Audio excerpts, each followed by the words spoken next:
right, so we're diving deep today, really deep, Deep. into the Rivian R2, this compact electric SUV Yeah. that's been generating like a ton of buzz lately, right? Absolutely, yeah. So we've got a bunch of sources here all saying that its launch is coming up soon. Yeah. And our mission, I guess, is to figure out, like, I like it. why is there so much excitement and, Yeah. what does it all actually mean? Well, I think the excitement, you can really feel it. Oh, yeah. And what's really interesting to me is this move that Rivian is making. Okay. I mean, the R2 isn't just like a new car. Right. It's them trying to reach a way bigger audience. You're totally right. And that projected starting price, around $45,000. I mean, that's the thing everyone's talking about. Yeah. Because the R1S, that starts Oh, way more. like way above $75,000. Or at least, yeah. So this feels like Rivian is saying, Like, come on in, everybody. exactly, it's a whole new group of buyers Yeah. who before, they couldn't even think about a Rivian. They weren't even in the conversation, yeah. And it's not even just about it being a cheaper car, is it? No, it's bigger than that. It's about EVs. Making EVs attainable. For more people, yeah. Exactly. And by aiming for that $45,000 price, Yeah? Rivian's jumping right into the middle Oh, yeah. of the midsize EV SUV market. Big time. It's going to be right there with the Tesla Model Y. Head to head, huh? Head to head. And that price point, Yep. really speed up. Like how fast people are switching to EVs. Exactly. Yeah. By giving a lot more people a good option, A real option. A real option, yeah. And what's cool is Yeah. they seem to be designing this R2 Yeah. for, like, everything. Oh, totally. Like, you can use it for your daily commute, Mm-hmm. but then, on the weekend, Boom. You're off-roading. you can take it off-road, yeah. Exactly. That's smart, Yeah. It appeals to so many different lifestyles. I mean, someone who just needs a car to get around every day. Right. They might also be thinking, hey, maybe I could go camping with this thing. Exactly. And the other way around, too, someone who's all about adventure, they're like, wait, I can use this for work, too. Perfect. Yeah. It just opens up possibilities.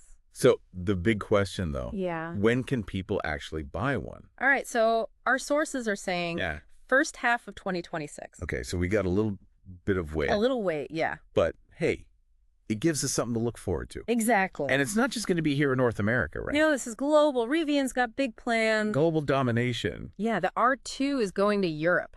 Oh, wow. Which is a big deal. It's their first model. First time outside North America. Outside North America, yep. So that international expansion. That's got to be important. It's huge. It's all about growth, and not putting all your eggs in one basket. For sure. Now let's talk size. Okay.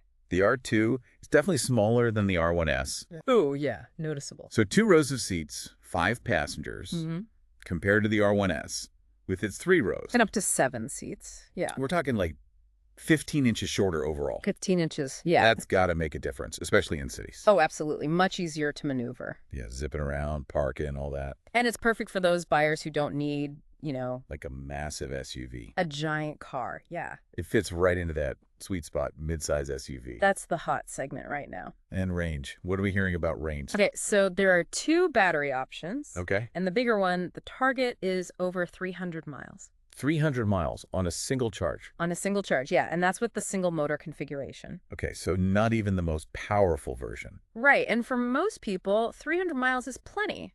Yeah, I think so. It gets rid of that range anxiety. Yeah, you're not constantly checking how much battery you have left. Exactly. And having 2 battery sizes is smart. Yeah, why is that?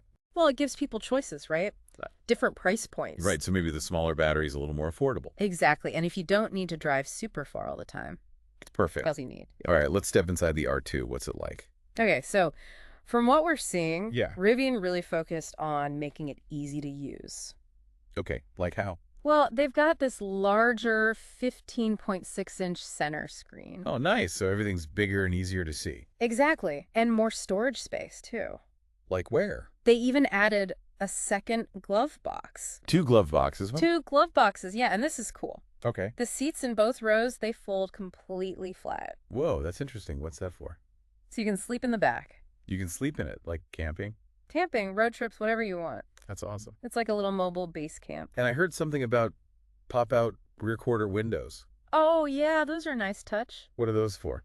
Ventilation, Yeah. fresh air. Well, that's cool. So you can open them up if it gets stuffy. Exactly, especially if you're sleeping back there. Yeah, that makes sense. It's all about making it comfortable. And what about the powertrain options? What choices do people have? Okay, so you've got your single motor rear-wheel drive. All right, that's probably the most basic one. Probably the most affordable, yeah. Then what? Then you step up to the dual motor all-wheel drive. Okay, so more power, more traction. Yeah, for those who want a little extra oomph. Oof, I like that. And then the top of the line. The big one. The tri-motor all-wheel drive. All right, what does that thing do? This thing is fast. 0 to 60 in under 3 seconds. Under 3 seconds. That's supercar territory. It's crazy fast, yeah. That's a pretty wide range of performance. Yeah, it covers all the bases, right? Definitely. And I think Rivian's looking at the R2 as their ticket to, like, massive success. Oh, absolutely. They want to unlock that huge market. Yeah, and it's hard not to see it as a competitor. To the Model Y, for sure. That's got to be a tough fight. It is, but Rivian's got a lot to offer. Yeah, they're doing some interesting things. And they need this to work, to grow, to really make a mark.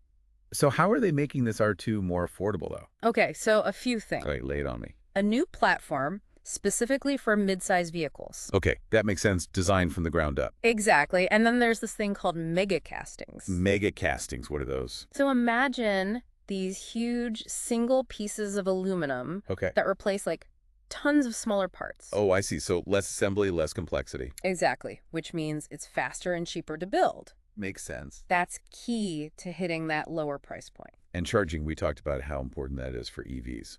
Right, and the R2 has a NACS port. NACS. Now, what's that? It means you can use Tesla's supercharger network. Oh, wow. So not just Rivian's own chargers. Exactly. You've got options, and the supercharger network is everywhere. So that makes owning an R2 a lot more convenient. Way more convenient, yeah. No range anxiety with that.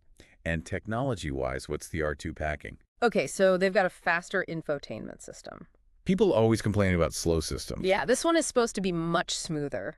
Nice. Anything else? Yeah, they've upgraded the autonomous driving hardware. So, like, self-driving features. Yeah, they're aiming for eyes-off highway driving. Whoa, by when? By 2026, that's the goal. That's ambitious, so they're really pushing the tech envelope. Yeah, they have to. Everyone else is doing it. So even though they're trying to be more mainstream, right, Rivian's still keeping that, like, adventurous vibe. Right. Absolutely. It's still got that Rivian look. Yeah, that unique styling. And they're offering all sorts of gear for outdoor enthusiasts. Give me some examples. Rooftop tents, bike racks, you name it. So you can really deck it out for, like, overlanding trips? Yeah, turn it into a full-on adventure mobile. That's cool. They're not abandoning their roots. Exactly. They're staying true to their brand. So to wrap this all up, the R2, yeah, it feels like a real game changer. I think so, too. For Rivian, I mean, this could be huge for them. It could be how they break into the mainstream. Exactly, and become a major player in the EV world. No doubt the R2 is a big step for them. So here's a question for everyone listening. Okay.